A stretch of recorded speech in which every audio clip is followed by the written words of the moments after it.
Hi friends, welcome to Faris home food. இன்றைக்கி வந்து டேஸ்டியான சுவையான நண்டு பிரியாணி எப்படி செய்யலாம்னு சொல்லித்தரேன். இது வரைக்கும் நீங்கள் சிக்கன் பிரியாணி, மட்டன் பிரியாணி, எறா பிரியாணி சாப்பிட்ருப்பீங்க. நண்டில் பிரியாணி செஞ்சுருப்பீங்களான்னு தெரியாது. இது வரைக்கும் செய்யலைன்னா இது போல் ஒரு தடவை செஞ்சு பாருங்கள், ரொம்பவும் நல்லாயிருக்கும். வாங்க இந்த டேஸ்டியான நண்டு பிரியாணி எப்படி செய்யலாம்னு சொல்லித்தரேன். வீடியோக்குள்ளே போய் பார்க்கலாம். வீடியோக்குள்ளே போய் பார்க்குறதுக்கு முன்னாடி நம்மளோட சேனலை சப்ஸ்கிரைப் பண்ணாதவங்க சப்ஸ்கிரைப் பண்ணிக்கோங்க. தேங்க்யூ. நண்டு பிரியாணி பண்ணுறதுக்கு குக்கர் வச்சுக்கோங்க. 3 டீஸ்பூன் நெய் போட்டுக்கலாம். நெய் பிடிக்கலன்னா நெய் கம்மி பண்ணிவிட்டு எண்ணெய் கொஞ்சம் அதிகமாக ஊற்றிக்கோங்க. இப்போ 3 டீஸ்பூன் நெய் போட்டாச்சு. இப்போ அடுத்து வந்து கொஞ்சமாக எண்ணெய் ஊற்றிக்கோங்க. எண்ணெயும் நெய்யும் நல்லா சூடானதும் 1/2 டீஸ்பூன் சோம்பு, 2 பிரியாணி இலை, 2 துண்டு பட்டை, கொஞ்சமாக கல்பாசி, 4 கிராம்பு, 2 ஏலக்காய் போட்டுக்கலாம். 2 பெரிய வெங்காயம் மெலிசாக கட் பண்ணி போட்டுக்கோங்க. வெங்காயம் நல்லா பொன்னிறமாக ஆற வரைக்கும் நல்லா வதக்கிக்கோங்க. எந்த அளவுக்கு வெங்காயம் பொன்னிறமாக ஆகுதோ அவ்வளோ பிரியாணி டேஸ்ட் இருக்கும். பாருங்கள், இந்த அளவுக்கு நல்லா வெங்காயம் பொன்னிறமாக ஆனதும் இப்போ நல்லா வதக்கி விட்டுக்கோங்க. நல்லா வதங்கினதும் 1/2 டீஸ்பூன் இஞ்சி பூண்டு பேஸ்ட் போட்டுக்கோங்க. இஞ்சி பூண்டு பேஸ்ட்டும் போட்டுட்டு நல்லா கிளறி கொடுத்துக்கோங்க. இஞ்சி பூண்டு பேஸ்ட்டு போட்டதும் அடி பிடிக்க ஆரம்பிக்கும். அடி பிடிக்காமல் நல்லா கிளறி கொடுத்துக்கோங்க.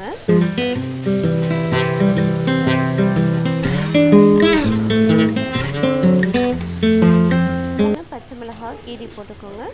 பழுத்த தக்காளியாக 2 தக்காளி போட்டுக்கலாம். தக்காளியும் போட்டுட்டு நல்லா தக்காளி சாஃப்ட் ஆகிற வரைக்கும் நல்லா வதக்கி விட்டுக்கோங்க. தக்காளி நல்லா சாஃப்டானதும் ஒரு கைப்பிடி புதினா, ஒரு கைப்பிடி கொத்தமல்லி நல்லா வாஷ் பண்ணி எடுத்துக்கோங்க. மண் இருக்கும், நல்லா வாஷ் பண்ணிக்கோங்க. இப்போ இந்த புதினா கொத்தமல்லியும் போட்டுக்கலாம். போட்டுட்டு நல்லா வதக்கி விட்டுக்கோங்க. எதுவுமே அடி பிடிக்காமல் வதக்கி விட்டுக்கோங்க. கண்டிப்பாக இஞ்சி பூண்டு போட்டதும் அடி பிடிக்க ஆரம்பிக்கும். அடி பிடிக்காமல் நல்லா கிளறி கொடுத்துக்கோங்க. நல்லா வதக்கியதும் 1 டீஸ்பூன் வெறுமிளகாய் தூள் காரத்துக்கு போட்டுக்கோங்க. 1/2 டீஸ்பூன் மஞ்சள் தூள் போட்டுக்கலாம். கொஞ்சமாக தேவையான அளவுக்கு உப்பு போட்டுக்கோங்க. உங்களுக்கு எவ்வளோ தேவையோ அவ்வளோ உப்பு போட்டுக்கோங்க. உப்பும் போட்டுட்டு நல்லா கிளறி கொடுத்துக்கோங்க.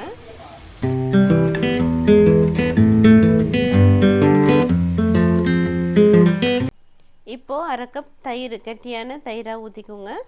தயிர் கொஞ்சம் ஊற்றும்போது நல்லா டேஸ்ட் இருக்கும். தயிரையும் ஊற்றிட்டு நல்லா கிளறி கொடுத்துக்கோங்க. இப்போது வாஷ் பண்ணி வச்சுருக்கிற 1/2 கிலோ நண்டை போட்டுக்கலாம். நண்டும் போட்டுட்டு நல்லா கிளறி கொடுத்துக்கோங்க. நண்டுக்குள்ளே நல்லா மசாலா கோட் ஆகிற வரைக்கும் நல்லா மிக்ஸ் பண்ணிக்கோங்க.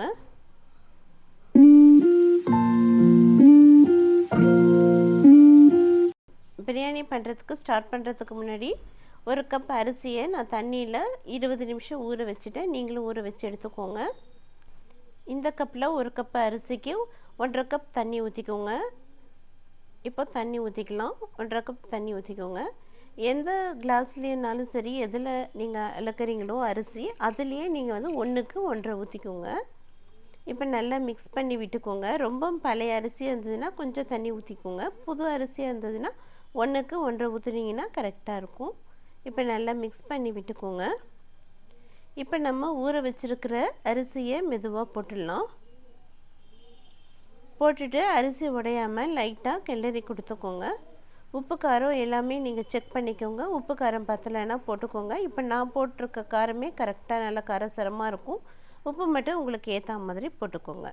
உப்பு காரம் எல்லாம் செக் பண்ணிவிட்டு இப்போ குக்கர் மூடி போட்டு விட்டுருங்க. ஒரே ஒரு விசில் மட்டும் விடுங்க. ரொம்பவும் விசில் விட்டால் குழஞ்சிரும். இப்போ ஒரு விசில் விட்டாச்சு. ஓப்பன் பண்ணி பார்க்கலாம். உங்களுக்கு குலைவாக வேணும்னா 2 விசில் விட்டுக்கோங்க. இப்போ பாருங்கள், சூப்பராக கம்மன்ட்டு நண்டு பிரியாணி ரெடி ஆயிடுச்சு. நண்டும் நல்லா வெந்து கம்மன்ட்டு வாசனையாக இருக்குங்க. இப்போ உங்களுக்கு லாஸ்ட்டில் தேவைப்பட்டால் 1 டீஸ்பூன் நெய் கூட போட்டுக்கலாம். இப்போ வாங்க இந்த நண்டு பிரியாணியை பிளேட்டுக்கு சுட சுட மாற்றிடலாம். பாருங்கள், சூப்பராக நண்டு பிரியாணி ரெடி ஆகிடுச்சு. ரொம்பவும் நல்லா சூப்பராக இருக்கும். இதே போல் செஞ்சு பாருங்கள். எப்போவுமே நம்ம சிக்கன் பிரியாணி, மட்டன் பிரியாணி, எறா பிரியாணி சாப்பிட்றதுக்கு இந்த மாதிரி ஒரு தடவை டிஃப்ரெண்ட்டாக நண்டு பிரியாணி செஞ்சு கொடுங்க. விருப்பமாக எல்லோரும் சாப்பிடுவாங்க. இந்த நண்டு பிரியாணி கூட இந்த மாதிரி நண்டு கிரேவி செஞ்சு சாப்பிட்டிங்கன்னா இன்னும் சூப்பராக இருக்கும். இந்த நண்டு கிரேவி நம்ம வீடியோவில் எப்படி செய்யலான்னு போட்டிருக்கேன், நீங்கள் செக் பண்ணி பார்த்துக்கோங்க. இதே போல் செஞ்சு பார்த்துட்டு எப்படி இருக்குன்னு கமெண்ட் பண்ணுங்கள். இந்த வீடியோ பிடிச்சிருந்ததுன்னா லைக் பண்ணுங்கள், ஷேர் பண்ணுங்கள், சப்ஸ்கிரைப் பண்ணுங்கள். தேங்க்யூ ஃபார் வாட்சிங். பாய்.